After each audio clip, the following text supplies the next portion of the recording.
Viewers எல்லோருக்கும் வணக்கம். இது உங்கள் வின்னர்ஸ் சமையல். இன்றைக்கி நம்ம வாழைப்பழத்தை வச்சு சட்டுன்னு ஒரு ஸ்வீட் ரெசிபி செய்ய போகிறோம். அது எப்படி செய்யலாம் பார்க்கலாம் வாங்க. வீடியோக்குள்ளே போகிறதுக்கு சேனலை சப்ஸ்கிரைப் பண்ணிக்கோங்க, பக்கத்து பெல் பண்ணி கிளிக் பண்ணிக்கோங்க. அங்கே போய் வீடியோக்குள்ளே போகலாம். நான் இந்த ஸ்நாக்ஸ் செய்யறதுக்கு செவ்வாழை எடுத்திருக்கேங்க.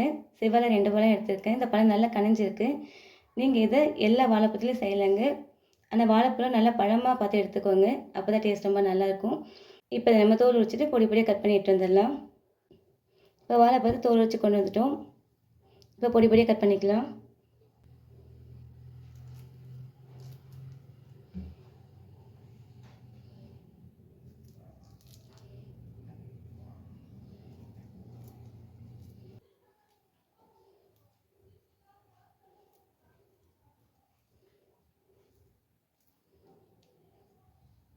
இப்போ வாழைப்பழங்களை பொடியாக கட் பண்ணிக்கிட்டோங்க. இப்போ நம்ம ஸ்வீட் செஞ்சிடலாம்.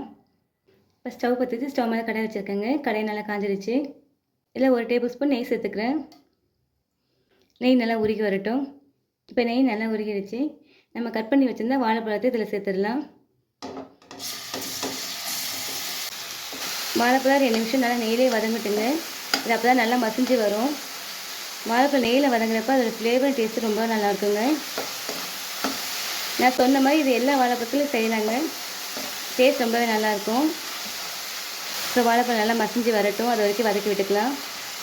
இப்போ வாழைப்பழம் நல்லா மசிஞ்சு வந்துருச்சுங்க. இதில் 2 பிஞ்சு மஞ்சள் தூள் சேர்த்துக்கிறேன். இது கலருக்காக தாங்க சேர்க்குறது. 1 பிஞ்சு உப்பு சேர்த்துக்கிறேங்க. 2 ஏலக்காய் தட்டி வச்சுருக்கேன், அதையும் சேர்த்துக்கிறேன். இதெல்லாம் சேர்த்து நல்லா கலந்து விட்டுருங்க.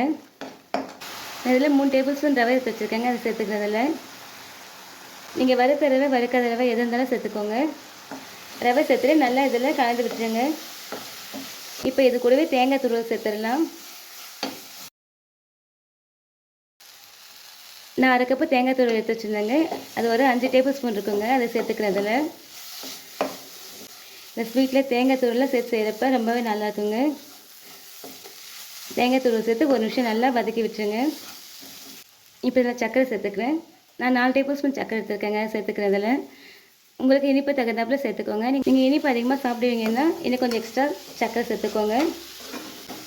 சர்க்கரை இந்த பொருட்களோடு நல்லா கலந்து வரட்டும். 1 நிமிஷம் நல்லா வதக்கி விட்டுருங்க. சர்க்கரை சேர்த்து கலந்ததுக்கப்புறமா இப்போ நம்ம பால் சேர்த்துக்கலாங்க.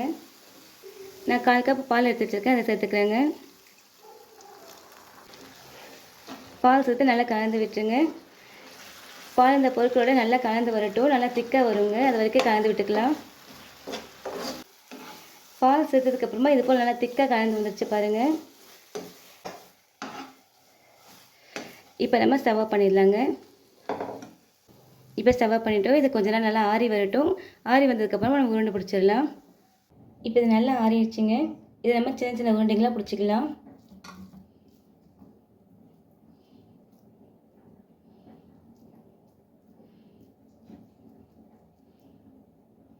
சின்ன லெமன் சைஸில் உருண்டைகளை பிடிச்சி எடுத்துக்கலாங்க.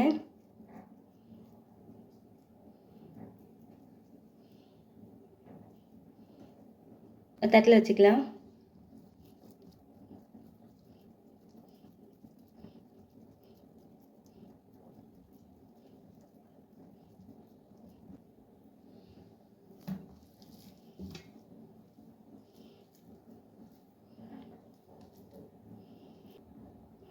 இந்த ஸ்வீட் ரொம்ப ரொம்ப டேஸ்ட்டாக இருக்கும்.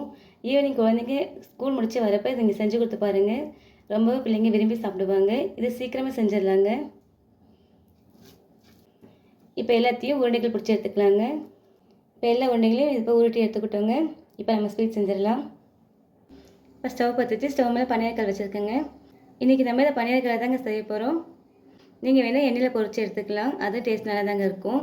நம்ம பனியாரக்கல்லை செய்கிறப்ப நல்லா கிறிஸ்பியாக நல்லா சாஃப்டாக டேஸ்ட்டாக இருக்குங்க. அதனால் நான் இன்றைக்கி பனியாரக்கல்லை செய்கிறேன். இப்போ கல் நல்லா காஞ்சிருச்சு. இப்போ எல்லா குழிகளையும் கொஞ்சம் கொஞ்சமாக நெய் சேர்த்துக்கலாம்.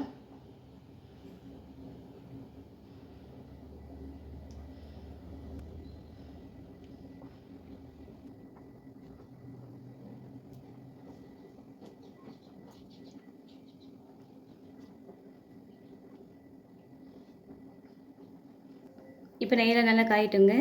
இது நெய்யில் சுட்டுருக்கப்போ அந்த ஃப்ளேவரும் டேஸ்ட்டும் ரொம்பவே நல்லாயிருக்கும். இது போல் நீங்கள் செஞ்சு பாருங்கள். இப்போ நம்ம உருட்டி வச்ச உருண்டைகளை ஒவ்வொன்றா இதில் சேர்த்துடலாம்.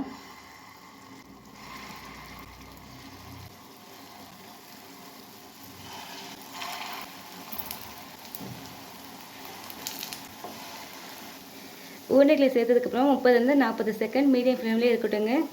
அதுக்கப்புறம் லைட்டாக திருப்பி விட்டுடலாம்.